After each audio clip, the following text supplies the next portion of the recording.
देखिए, कल जो करनाल बस्तारा तोड़ पे हुआ है किसानों के साथ, मैं उससे बेहद आहत हूँ। और क्योंकि हम लोग सरकार का हिस्सा हैं, इसलिए हमारी जिम्मेदारी बनती है कि हम कहीं ना कहीं कोई एक्शन लें। और उसी से आहत होकर आज मैंने जेजेपी पार्टी छोड़ने का ऐलान किया है, क्योंकि हम लोग बीजेपी के साथ अलायंस में हैं, हम लोग सत्ता में हैं। तो मैंने ये निर्णय लिया है कि हम सत्ता में नहीं रहेंगे। मैं अपनी तरफ से आज त्यागपत्र दे दूँगी। क्या कारण रहे कि आपने कहा किसान आंदोलन आप पहले भी जुड़े रहे हैं, तो आज ही क्यों, उससे पहले क्यों नहीं अपने? नहीं, मैं शुरू से ही जुड़ी हुई हूँ और हमारी कोशिश थी, क्योंकि दुष्यंत जी का भी ये बयान आया बार बार कि हम प्रधानमंत्री जी से बात कर रहे हैं, हम गृह मंत्री जी से बात कर रहे हैं। मुझे लगा कि कहीं ना कहीं ये सॉल्व हो जाएगा, क्योंकि मैं भी चाहती थी कि मध्यस्थता होकर इस मामले की का सोल्यूशन हो जाना चाहिए था, लेकिन अब तक हुआ नहीं। अब जब कल आंदोलन एक अलग चीज है, 9 महीने हो गए, 500 से ज्यादा शहादत हो चुकी है। उसके बावजूद कल जो बस्ताड़ा टोल पे हुआ, जबकि मुख्यमंत्री का प्रोग्राम 15 किलोमीटर दूर था बस्ताड़ा टोल से, वो लोग निहत्थे थे, उनके ऊपर इस तरह से लाठियां बरसाना कहाँ तक उचित है? ये तो अंग्रेजों से भी बड़ा कुशासन हो गया। ये तो पूर्ण रूप से इन्होंने तो उन लोगों के ऊपर लाठियां बरसा रहे जो लोगों का पेट भरते हैं। मैं उन लोगों को ये कहना चाहती हूँ, 2 दिन भूखा रह के तो देखें। और आज जब कोरोना में सब कुछ खत्म हो गया, उसके बावजूद भी किसानी चल रही है। किसान से आर्थिक जो स्थिति है देश की, वो मजबूत होती है। और इन्होंने कहा कि हम जो कॉन्ट्रैक्ट फार्मिंग कर रहे हैं, कि भाई एसडीएम के पास किसान शिकायत लेके चला जाए तो वहां पे उसको न्याय मिलेगा। मैं केवल आपका ध्यान आकर्षित करना चाहती हूँ, कल एसडीएम ने क्या कहा कि लाठियां मारो, इनके सिर फोड़ो। ये वीडियो खूब वायरल हुई है, आप लोगों ने भी देखी होगी। जो एसडीएम ड्यूटी मजिस्ट्रेट जो ये कहता हो कि इनके सिर फोड़ो, लाठियां मारो, क्या उनसे किसी न्याय की उम्मीद की जा सकती है? ये लोग बोलते हैं कि वो लोग न्याय करेंगे अगर आपके साथ कोई नाइंसाफी होती है। तो मैं तो बेहद आहत हूँ, इसलिए मैंने ये निर्णय लिया है कि आज जेजेपी पार्टी से मैं पूर्ण रूप से अपने आप को अलग कर दूं। तो किसानों पे जो लाठीचार्ज हुआ उसको देखते हुए आप पार्टी रिजाइन कर? एग्जैक्टली, किसानों के ऊपर जो लाठियां बरसाई गई हैं, मैं उससे ही आहत हूँ और इसीलिए मैं आज त्यागपत्र तो इस बारे में आपकी कोई जसपा के वरिष्ठ नेताओं से बातचीत त्यागपत्र के विषय में मेरी कोई बातचीत नहीं हुई, क्योंकि मैं कल जब मैंने वीडियो देखी, मैं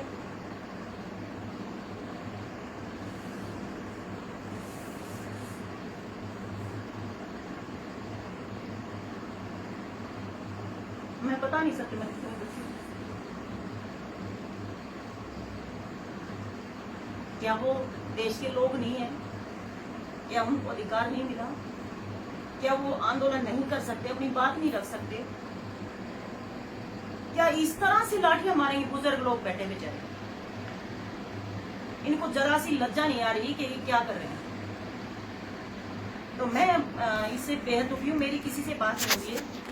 जब शुरू में आंदोलन ये शुरू हुआ, पीपली से जब ये शुरू हुआ था, उस वक्त जब ये दिल्ली जा रहे थे किसान, तो बैरिकेड्स लगाए गए, वाटर कैनन इनके ऊपर छोड़े गए, लाठियां बरसाई गई, सब कुछ किया, आशुतोष की गोली छोड़े गए। उसके बावजूद हमें लगा कि कहीं ना कहीं मध्यस्थता होकर, वार्तालाप होकर ये चीज हो जाएगी। लेकिन उसके बाद इन्होंने जब हिसार में कोई भी कार्यक्रम इनका होता है तो ये किसानों को टारगेट करते हैं।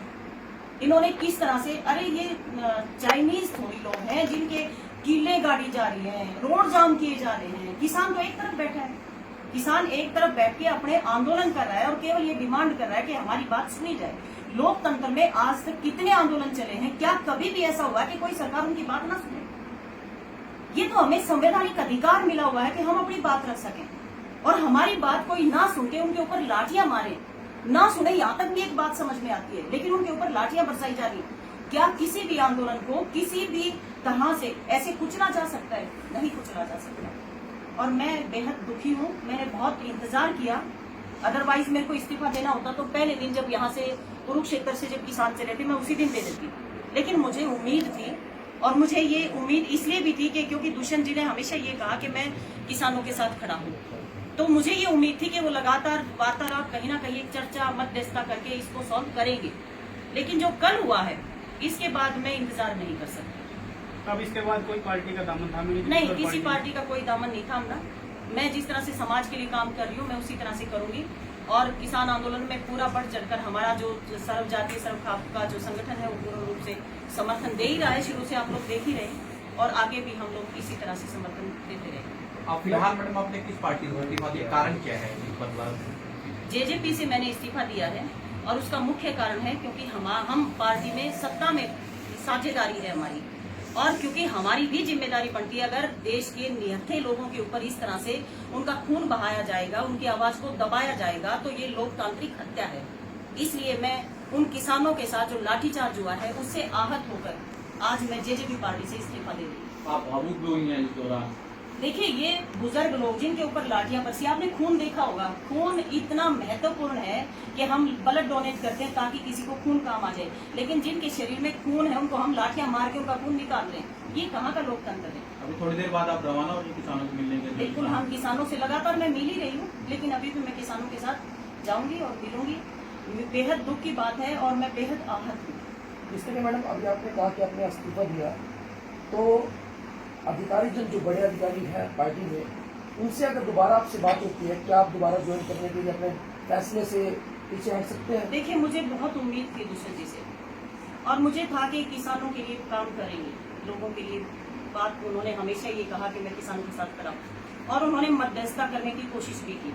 लेकिन मैं तो ये कह रही हूँ, जब जहाँ जिस पार्टी के साथ उन्होंने एक ज्वाइंट वेंचर इनका है बीजेपी के साथ लेकर चले हैं, तो उनकी बात को अगर वहां नहीं सुना जाता तो मुझे नहीं लगता सरकार में उनको बने रहना चाहिए, उनको इस्तीफा देना चाहिए। और इसी से आहत होकर मैं इस्तीफा